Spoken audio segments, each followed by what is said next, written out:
Good to see you here today. Got a good group in the room. It makes me encouraged, excited to see you here. Today we're concluding a series. It's the 2-week series on Shadrach, Meshach, and Abednego. Here's a picture of Shadrach, Meshach, and Abednego. They're the ones standing. Notice at the bottom of the picture, everybody else is bowing down to that big, tall, it's actually 90-foot tall image. It's an image of King Nebuchadnezzar, the king of Babylon, the most powerful empire in the world in that day. They're bowing down because the king said they'd better bow down or they're going to be burned up in a furnace of fire. They're to bow down as an expression of worship toward his gods and toward him. Well, even though the people bow, Shadrach and Meshach don't, and when the king hears about it, we're told that he has rage and fury, and he calls for them. And in this next picture, you see them standing before the king, Nebuchadnezzar, with his finger out, pointing at them and saying that, I'm going to give you another chance. He liked them, but, rules are rules. And he said, if you hear the music and you bow down this time, good. But if you don't, I'm going to throw you to your death in a blazing furnace of fire. Well, Shadrach and Meshach don't hesitate to respond as they say to the king, well, you can throw us in the fire, but we believe that our God is able to deliver us from your hand, and we believe that he will. But even if he does not, we're not going to bow to your gods or to you, even if you're the king. And that's where we left Shadrach, Meshach, and Abednego last week. And I told you, come back, hear what happens next. So here's what happens next. Then Nebuchadnezzar was full of fury. Don't miss those words. He wasn't just furious, which would be a strong word, wouldn't it? Furious. It says he was full of fury. You couldn't get any angrier than he is at the defiance of these three young men. So here's what he did. He commanded that they heat the furnace 7 times more than it was usually heated. And he commanded certain mighty men who were in his army to tie up Shadrach, Meshach, and Abednego in order to cast them into the furnace of blazing fire. And here's a picture of what that might have looked like, something like it. The 3 men closest to the fire are Shadrach, Meshach, and Abednego. The 2 men closer to us are 2 of the mighty men that the king commissioned to tie up these 3 men and to push them into the fire. So here's what happened. Because the furnace was exceedingly hot, the flame of the fire killed those men who bound Shadrach, Meshach, and Abednego. And Shadrach, Meshach, and Abednego fell into the furnace of blazing fire, still tied up. And then we read that King Nebuchadnezzar was astonished, and he rose in haste and spoke, saying to his counselors, did we not cast 3 men bound into the midst of the fire? And they answered and said to the king, true, O king. Look, he answered, I see 4 men, loose, walking in the midst of the fire, and they are not hurt. Now don't miss what we read here. Let's get every bit of it. I see 4 men. Didn't we cast 3? I see 4, and they're loose. They're not bound up. We tied them up, and they're walking around in the midst of the fire, and it's obvious that they're not hurt. Here's a picture of what Nebuchadnezzar was looking at. 4 men in the fire, Shadrach, Meshach, and Abednego, and a 4th member of the furnace club that's there in those moments. Who is that 4th man? Well, here's what Nebuchadnezzar says about him. He says, the form of the 4th is like the Son of God. Apparently this 4th man had a some kind of a glorious appearance. Even in the midst of a fire, his glory stood out to the king. He says he's like the Son of God. Now, we know today as we read this that this is the Son of God, none other than the Lord Jesus Christ himself. We all know that Jesus was born in Bethlehem. He started his life on earth as a baby. But Jesus is the one person that lived before he was born, because he's God, and he lived in eternity past. And he was alive and active even before he was born in Bethlehem, and he appeared a number of times to people in the Old Testament. And this is one of those times when he met Shadrach, Meshach, and Abednego in that furnace of fire. Now, here's a picture. Going back to our picture, I want us to think for a moment of what they might have talked about there in the furnace. What do you think Jesus said to Shadrach, Meshach, and Abednego? I've thought about it, and I wonder if he might have told them how proud he was of their loyalty, their dedication, their love, and their courage to stand up to the king, even if it meant being cast into a furnace.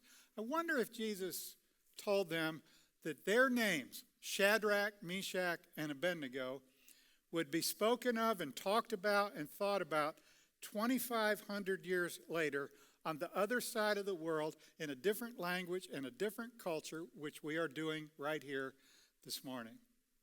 I wonder if he might have told them about the countless number of men and women for the next 25 centuries that would be going through trials and struggles and difficulties, who would be inspired and encouraged when they heard about the day that Shadrach, Meshach, and Abednego met the Lord in the furnace.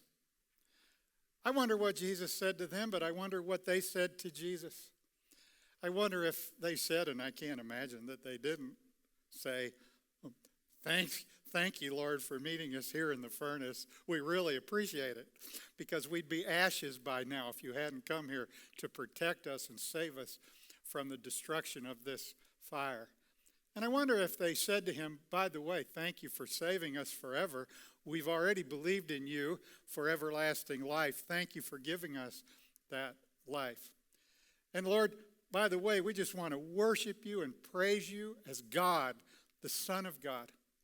I don't know what all they said to Jesus, and I don't know what Jesus said to them, but one thing I know for sure is that they thought that they were about to experience the worst experience of their life. Can you imagine being thrown into a blazing furnace of fire, knowing the pain and the suffering and the death this manner of death that would be yours? They thought that they were going to experience the worst experience of their life, and it turned out to be the best thing, the greatest experience in all of their life, because that was the day that they met the Lord in the furnace. And we continue to read that King Nebuchadnezzar was pretty impressed by what he saw, to say the least. Because here's what we read. Then Nebuchadnezzar went near the door of the furnace of blazing fire, and he spoke, saying, Shadrach, Meshach, and Abednego, servants of the Most High God, come out and come here. Don't miss that second line. Servants of the Most High God. Just hours before he said that, what was he saying? Worship my gods, the Babylonian gods. Worship me and the image to me. Boy, he's had a change of tune, hasn't he? You three men are servants of the Most High God. The same God that you believe in, the same God that you and I know.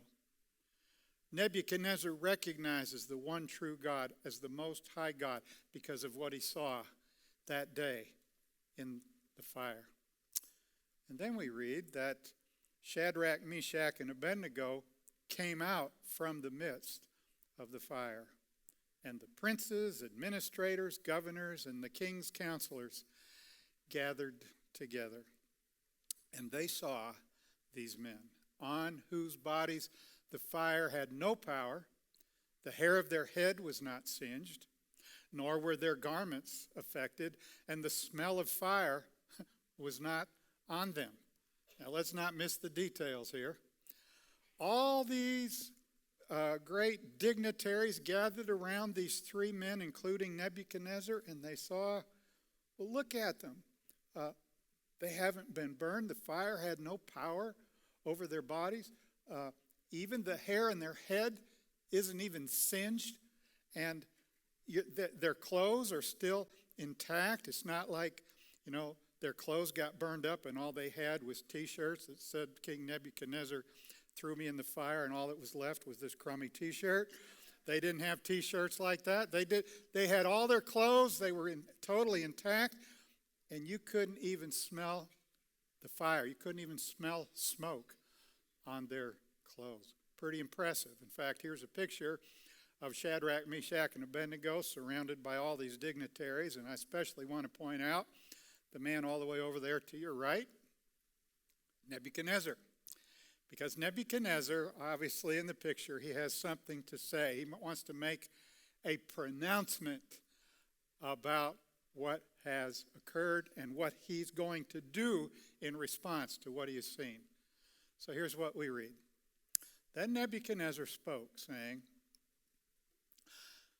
"Blessed be the God of Shadrach, Meshach, and Abednego, who delivers his servants who trusted in him. They have frustrated the king's word, and they have yielded their bodies, that they should not serve nor worship any god except their own God. Therefore, I make a decree that any people, nation, or language which speaks anything against the God of Shadrach, Meshach, and Abednego shall be cut in pieces, and their houses shall be made an ash heap, because there is no other God who can deliver like this." Wow! That's quite a change of heart. Quite a change of focus, wouldn't you agree, from King Nebuchadnezzar? Just hours before, he says, bow down and worship this image of me, and bow down and worship my gods. And now he's saying, anybody that speaks a word against the God of Shadrach, Meshach, and Abednego, I'm going to kill you and burn up your house. Wow, quite a change of heart from the king. And not only that, here's what else he does. Then the king promoted Shadrach, Meshach, and Abednego in the province of Babylon. They had already risen to a high position. He gave them even higher positions, greater positions of authority and closeness to him as the king. So as we look at this picture and think about what we've just read, let's go to the picture next again. Think about Nebuchadnezzar and what we just read. Proclaiming the greatness of the one true God, warning people, I don't want to hear one word spoken against the God of Shadrach, Meshach, and Abednego, and giving them a promotion in his kingdom. This is a great story, and it's a story that God intends for you and me to relate to and apply in our lives. God gave us this story. He recorded it. He preserved it down through the centuries because he wanted to use it in your life and in my life. So what is it that we need to take from this story? I think we can take from this story what I want to review in the pictures. Let's go back to this picture of the fiery furnace. I'm pretty sure that there's not one person in this room that's ever going to be sentenced to death in a fiery furnace. I'm pretty sure of that. I don't fear that at all. I don't think you should either. So how can we relate to it? Well, we all can relate to it in this sense. Peter says in his epistle in the New Testament that every one of us faces fiery trials. And the furnace in your life and mine is the trials and the troubles that we face in life. And there's one thing I know about you, every one of you in this room, is you're going through troubles, you're going through trials. You've been through troubles and trials. You're going to go through troubles and trials as long as you live. And some of those troubles are pretty rough. They're fiery. They're difficult. And I want you to think with me for a moment. What is the furnace of trials in your life? Is it your work?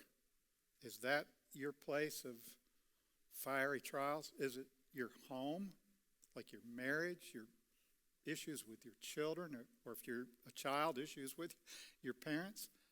Is your fiery furnace a health problem for you or someone that you love? Is your fiery furnace a financial struggle?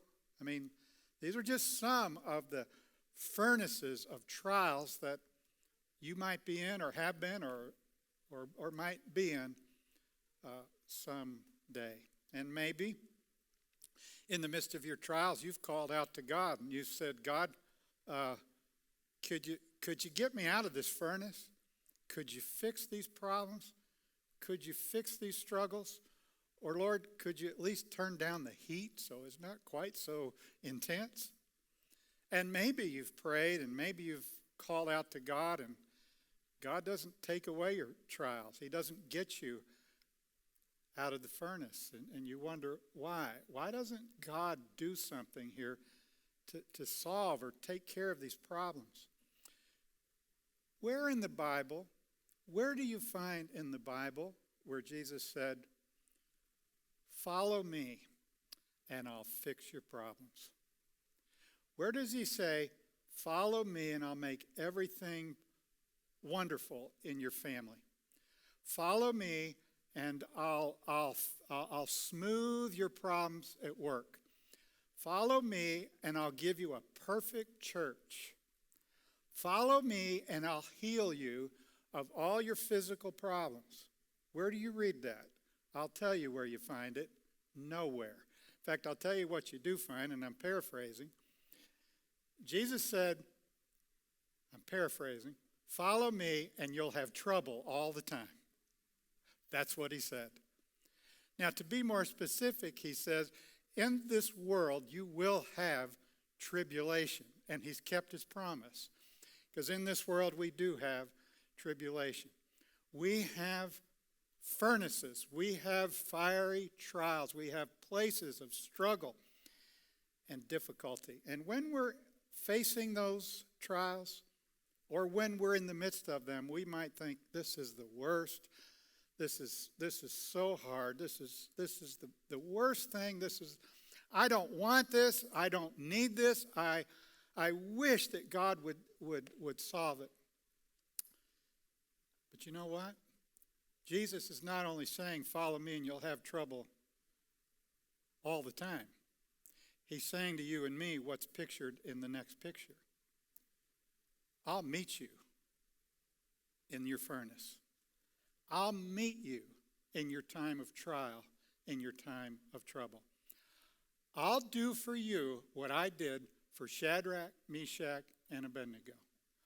I will draw close to you. I will give you a sense of my presence, my power, and my love.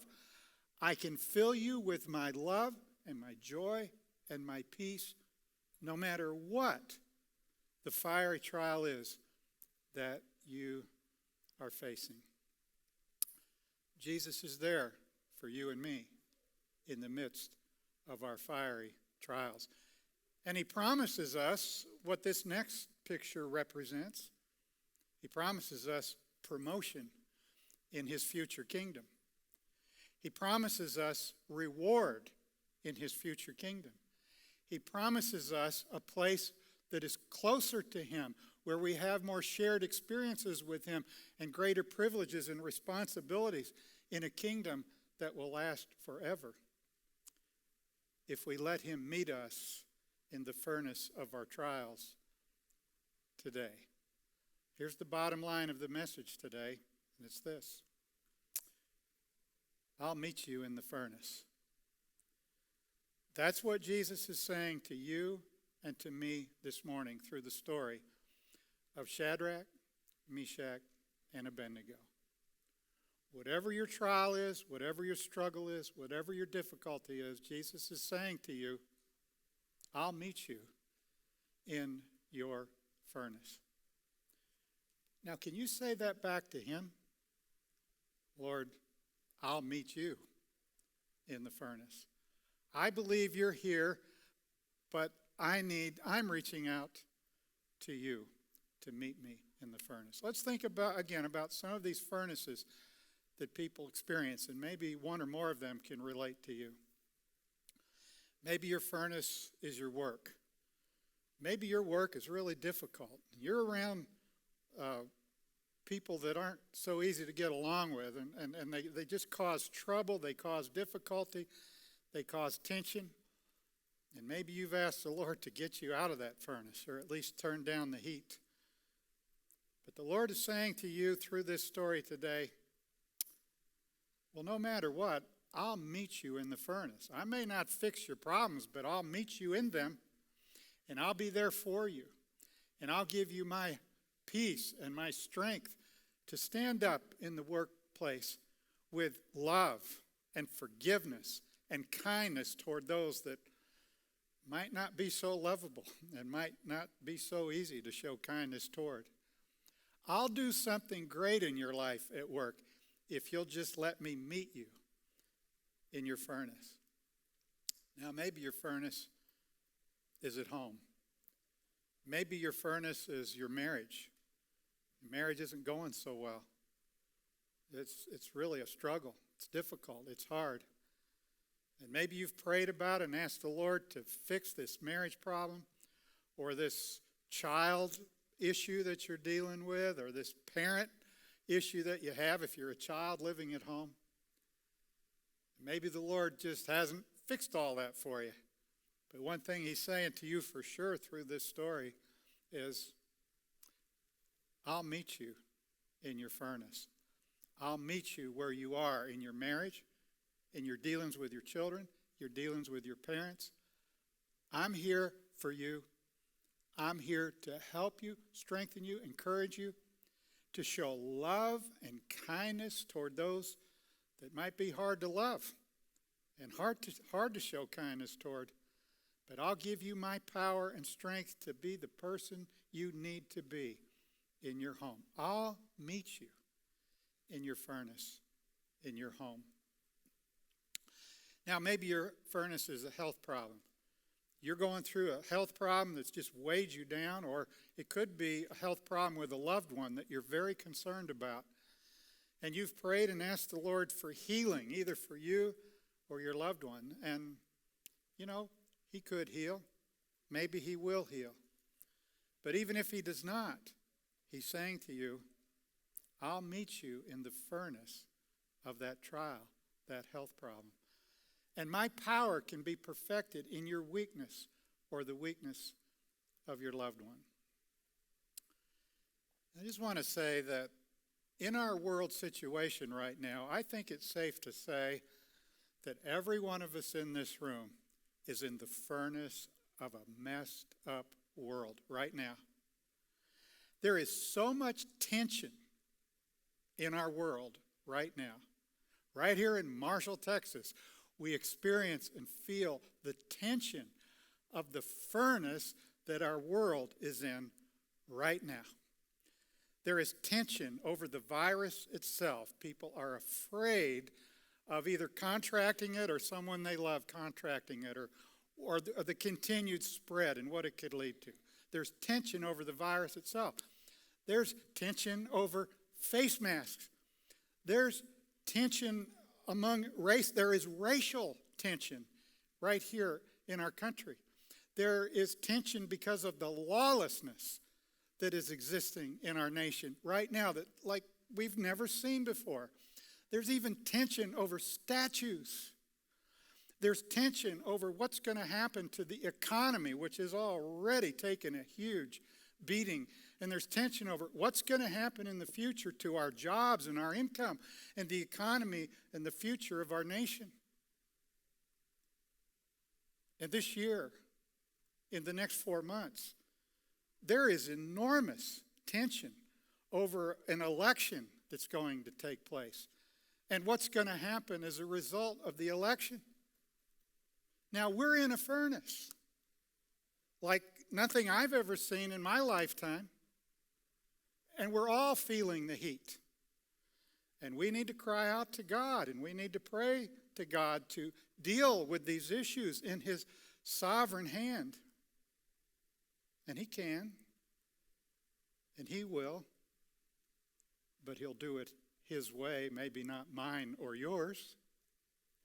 And one thing I know for sure, that He's saying to you and me in the midst of this furnace that we're in our world right now, for sure He's saying this to you as an individual. I'll meet you in the furnace. I'm here for you. No matter what's going on in the world around you, I'm here for you. I'm here with you. I'll meet you in the furnace. Can you say that back to Him? Well, Lord, I'll meet you in the furnace. I'll reach out to you in the furnace. I'm going to see you by faith in the furnace. Thank you that you're here for me, that you're here with me, and that you're going to get me through this and make me stronger and closer to you as a result. I'll meet you in the furnace. Now, no matter what your furnace might be, I know the truth of the words of the song I'm going to put up are true and reflect everything that I've shared with you this morning from Shadrach, Meshach, and Abednego.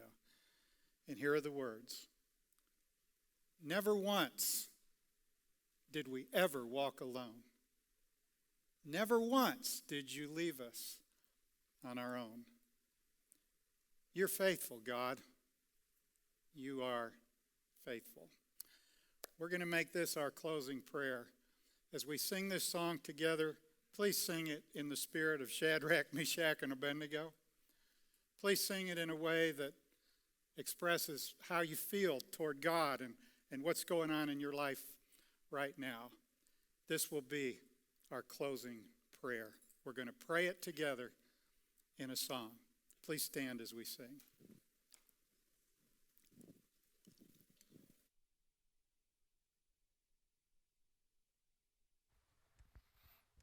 If you will, we want you to sing along with us as we end our service today.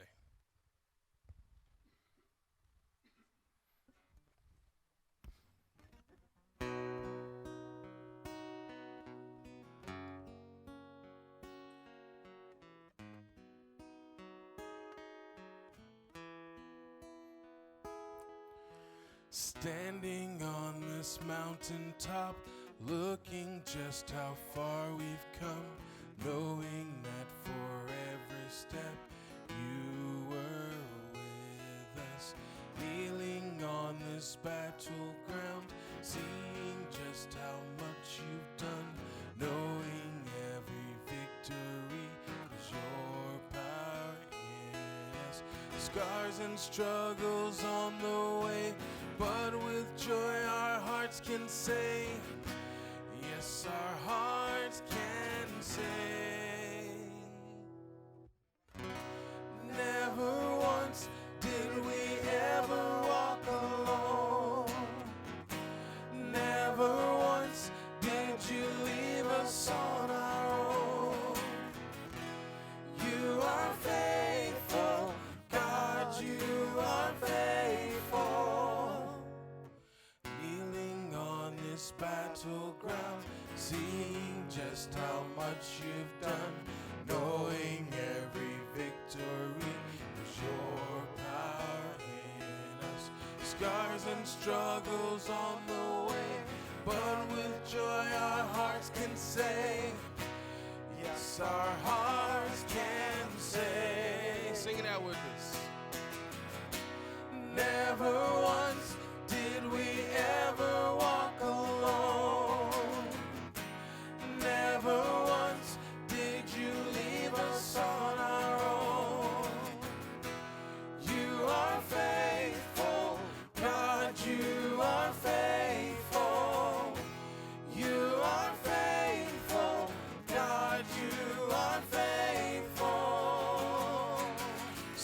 trials and struggles on the way, but with joy our hearts can say, never once did we ever walk alone, carried by your constant grace, held within your perfect peace. Never once, no, we never walk alone. Never once did we ever walk alone. Never once did you leave us on our own. You are faithful, God, you are faithful.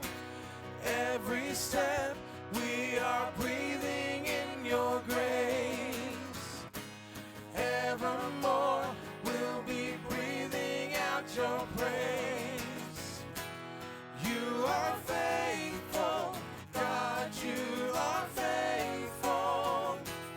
You are faithful, God, you are faithful.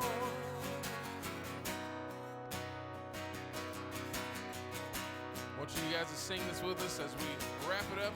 You are faithful, God, you are faithful. You are faithful, God, you are faithful. You are faithful, God, you are faithful. You are faithful, God, you are faithful. You are faithful, God, you are faithful. Amen. Thank you so much. Hope you guys have a blessed week. See you next week.